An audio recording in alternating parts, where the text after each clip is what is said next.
So my copy of Visions of Filth has landed today, and obviously anyone who orders one of these gets a great poster of the artwork, which I think SRS Cinema did a great job on this.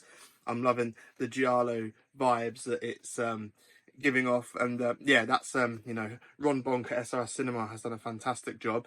I was really excited because what I did is I spent 2022 going over a lot of my library, and I still had all the masters, and some of them were shot in HDV on the Sony Z1 back in the day, and I was able to remaster a lot of them to you know, better HD files and the old SD standard definition releases they received over the years on DVD and some of the streaming services. And this collection, Visions of Filth, which you know, this is the new film I made. Well, I say new, it was 2021, the end of 2021, but one of my newer extreme films, as the title of the box. This actual box itself contains 10 features, but actually more. 10 features presented, but loads of extras, and some of the extras are actually like alternate edits and other feature films, some bonus feature films, some of my more trashy, crappier, less appreciated films, as well as some short films and loads of goodies. Like there was commentaries recorded for these. I did audio commentaries for all the releases on this, brand new, recorded especially for this release, so exclusive to this release. Other commentaries I've done are for other releases. This is the only version to hear those commentaries, where I speak with Rachel Simpson, my partner. We speak about the you know, the trials and tribulations of indie filmmaking and that particular title. And to see this come together is quite, you know, it's been quite a journey. It's quite emotional. I didn't actually realize they were going to do such a cool job. So, you know, you have like 5 Blu-rays here. You know, the fact that it's Blu-ray is awesome. So you get like better quality than the old DVDs. So the 5 Blu-rays contained here have a ton of stuff, like you know, there's loads squeezed in. I tried to squeeze as much as I could. So, you know, you get Fluid Boy, but there's all the different edits of Fluid Boy. You know, the VHS cut, which is completely different, specifically shot on VHS and a real video style snuff film, and then there's like I think it's called a director's cut. My preferred version is the original normal version of Fluid Boy, but there was an alternate beginning which made a director's cut, which is just almost like, it's almost a different version of the characters and glimpse. But again, you can check all this out. Fluid Boy was a troubling film for me because I had a lot of trouble getting it released. I think filmmaking has changed a bit, as in tastes to film and what's more appreciated, and what, you know, like opinions and views have changed. When I was in the hype at some of these, like the found footage and fake snuff genre was quite a thing. There was a lot going on, kind of August Underground style films. I do feel like now there's a bit of a shift and people aren't so interested, and you know, there's a cult following, and there's space for them. But again, when I finally came to push this out, places didn't want it. Apparently they was having trouble releasing it. They didn't think the audience wanted it, and I had a lot of trouble. So actually seeing the definitive version of that film, and here again, it's just great. Blu-ray, all these you know, versions, because I said it was almost, you know, I was getting worried about it wouldn't see the light of day. And as much as I love streaming, if that's the only place one of my films finds a home, I do find it quite sad. I know we're going that way, but I still love physical media. And so we've got Homemade 1 and 2, as well as the like snuff version, again, a genre I did a lot of. But yeah, so, and this has the Psychopaths, which obviously started life as Tortured, but this is the Psychopaths version. There is a cool remastered version of Tortured out there from Darkside Releasing, with a slipcase and uncut in the Blu-ray, which is, you know, again, it's a completely different work of mine.